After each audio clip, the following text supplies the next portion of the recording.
అందరికీ శుభాభివందనాలు. వినపడుతుందండి చివరి వరకు? ఓకేనా? లేకపోతే ఇటు సెకండ్ రో ఫామ్ చేస్తామా? ఏం పని? ఓకే.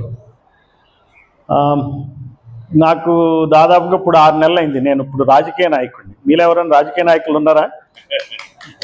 గుడ్. సో రాష్ట్ర స్థాయిలో పనిచేస్తున్నాను ఆంధ్రప్రదేశ్లో. సో నాకు చాలా ఈ 6 నెలలు చాలా సంతృప్తికరంగా ఉందని నేను చెప్తాను. ఎట్లా ఉందంటే ఈ 6 నెలల నా జీవన యానం, నాకు ఇప్పుడు 62+ ఉన్నా. నేను ఈ జీవనయానం ఎట్లుందంటే చాలా ఇంట్రెస్టింగ్గా ఉంది, చాలా వైవిధ్యంగా, చాలా ఆలోచనాభరితంగా. మరి ఇంకేం చెప్పాలి, నాకు రాత్రి అవ్వగానే శుభ్రంగా నిద్ర పడుతుంది. ఇంతకుముందు అంత బాగా నిద్ర పట్టేది కాదు. ఎందుకంటే రోజు బాధపడేది, ఏంటి ఈ సమస్యలు ఇట్లా ఎందుకున్నాయి, మనం ఏం చేయలేకపోతున్నాం, వాడిని తిట్టుకుంటున్నాం, వీడిని తిట్టుకుంటున్నాం, ప్రభుత్వాలు మారుతున్నాయి, ప్రతివాడు మోసం చేస్తున్నాం, వీళ్ళు గెలుస్తున్నారు, నాయకులు పార్టీలు గెలుస్తున్నాయి, ప్రజలు ఓడిపోతున్నారు. ప్రజలు ఎప్పుడూ ఓడిపోతూనే ఉన్నారు. అందువలన మేము లోపల నుంచి కూడా చూసాం కాబట్టి అది ఒక రకమైనటువంటి పెంటప్ యాంగర్ అనేది ఉంటుంది, లోపల నిబిడీకృతం అయి ఉంటుందన్నమాట. కోపం, మరి ఏం చేయలేకపోతున్నాం అనేటువంటి ఆలోచన.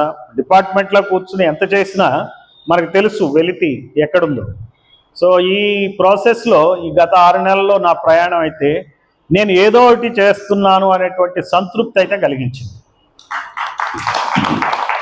ఇప్పుడు మనకి మిత్రులు సూర్యారావు గారు లాంటి వాళ్ళందరి తోడ్పాటుతో ఏమవుతుందంటే నేను ఐఎమ్ ఫీలింగ్ ఎట్ హోమ్. అంటే ఈ పని చేస్తే మళ్ళీ 6 నెలల తర్వాత ఇది రెండోసారి నేను రావటం. సో ఇంతమందిని కలవగలుగుతున్నాను నేను అంటే my life has become relevant to the society. That's what I found. ఇంతవరకు మనం ఏంటంటే ఫ్యామిలీకి సరిపడా జీవించాం, లేకపోతే డిపార్ట్మెంట్లో ఉద్యోగం చేస్తే ఆ ఉద్యోగానికి సరిపడా జీవించాం. కానీ సమాజానికి పనికొచ్చే విధంగా జీవించామా అంటే ఎంత ఆల్ ఇండియా సర్వీస్ అయినప్పటికీ కూడా ఇప్పుడే నేను ఎక్కువ రిలవెంట్గా ఉన్నానని నాకు అనిపిస్తుంది.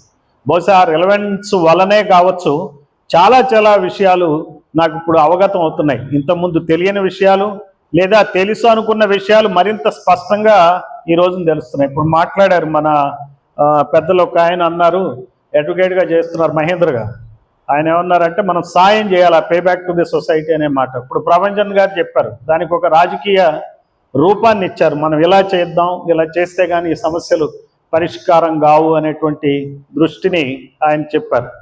సో నాకు కూడా నేను ఈ పరిస్థితులన్నీ అవగాహన చేసుకుంటే నాకు కూడా ఏమనిపించిందంటే ఎన్ని కుల సంఘాలు పెట్టినా ఏం కాదు.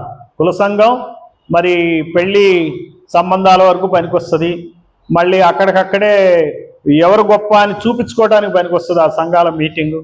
తర్వాత భోజనాలు ఏర్పాట్లు అయ్యే ఖర్చుల గురించి మళ్ళీ నేను పెట్టానని అనిపించుకోవడానికి, లేదా రకరకాలైన ఆలోచనలో మనం మళ్ళీ పెద్ద గొప్ప అయినటువంటి భావనలేం రావు. అందుకని మన కుల సంఘాలు ఈ మన యొక్క జీవితాలను బాగు చేయటంలో ప్రాథమికంగా ఉపయోగపడినాయి. అంటే ఏంటంటే ఒక చైతన్యాన్ని, మనం ఒక రకమైనటువంటి సెల్ఫ్ ఎస్టీమ్ని కలగజేయటానికి, మనకున్నటువంటి న్యూనతాభావం నుంచి బయటకు రావడానికి కుల సంఘాలు కొంచెం తోడ్పడ్డాయి. అలానే మనలో కొన్ని నాయకత్వ లక్షణాలు పెంపొందించడానికి కూడా కుల సంఘాలు తోడ్పడాయి. అయితే అది లిమిటెడ్ పర్పస్. అయితే ఈ కుల సంఘాలన్నీ కూడా ఇందాక పెద్దలు చెప్తున్నట్టుగా బీఫామ్ ఇచ్చేటువంటి శక్తి లేవు ఈ కుల సంఘాలకి. రాజకీయమైనటువంటి వృత్తి మనకు తెలియదు. మనకు అన్ని వృత్తులు తెలుసు, మనకి కుల వృత్తులన్నీ తెలుసు, వ్యాపారం ఎలాగో చేయాలో తెలుసు, కుండలు చేయటం తెలుసు, చెప్పులు కుట్టడం తెలుసు, అన్ని పనులు తెలుసు, విశ్వబ్రాహ్మణులుగా వడ్రంగి పని అన్నీ తెలుసు. కానీ మనకు తెలియని వృత్తి ఏంటంటే వేరే వాళ్ళకి తెలిసిన వృత్తి రాజకీయ వృత్తి తెలియదు. మనకు తెలియాల్సింది రాజకీయ వృత్తి అని నాకు అనిపించింది. లేకపోతే మనం ఎప్పుడూ కూడా ఓటర్ల కులాలుగానే మిగిలిపోతాం.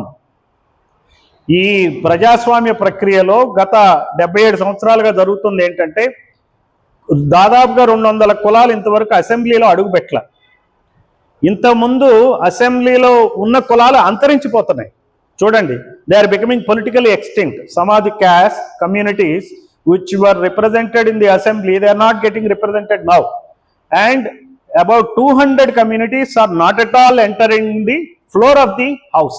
చూడండి, ఎంత భయంకరమైన విషయం. మనకి ఒక స్టడీ చేస్తే ఆంధ్రప్రదేశ్లో 242 కులాలు ఉన్నాయి, తెలంగాణలో కూడా దాదాపుగా అన్ని కులాలు ఉంటాయి. మన ప్రాంతాలు వేరైనా కులాలు ఒకటి. ఇది గొప్ప విషయం. మనం ఆనందించాల్సింది ఏంటంటే ప్రాంతాలు వేరైనా కానీ కులం మాత్రం పోదు. ఈ కులం అనేది ఏంటంటే ప్రాంతాలకు అతీతంగా ఉంటుంది.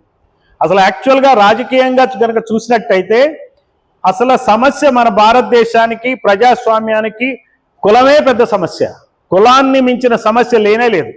ఈ కుల పెత్తందారీతనంతోనే మనం ఏమవుతున్నామంటే మన ప్రజాస్వామ్యం అంతా ఆ కుల పెత్తందారుల చేతిలోకి పోవటం వలన ప్రజాస్వామ్యం అందరికీ అందట్ల. అబ్రహాం లింకన్ ఏమని చెప్తాడు? Democracy is a government by the people, of the people and for the people. ఇప్పుడు ఆ పీపుల్ ఎవరయ్యా అంటే ఆఫ్ ద పీపుల్ అంటే మన ఆంధ్రాలో కనుక తీసుకుంటే Reddy Kamma government. Democracy is government of Reddys and Kammas. And for whom? For Reddys and Kammas.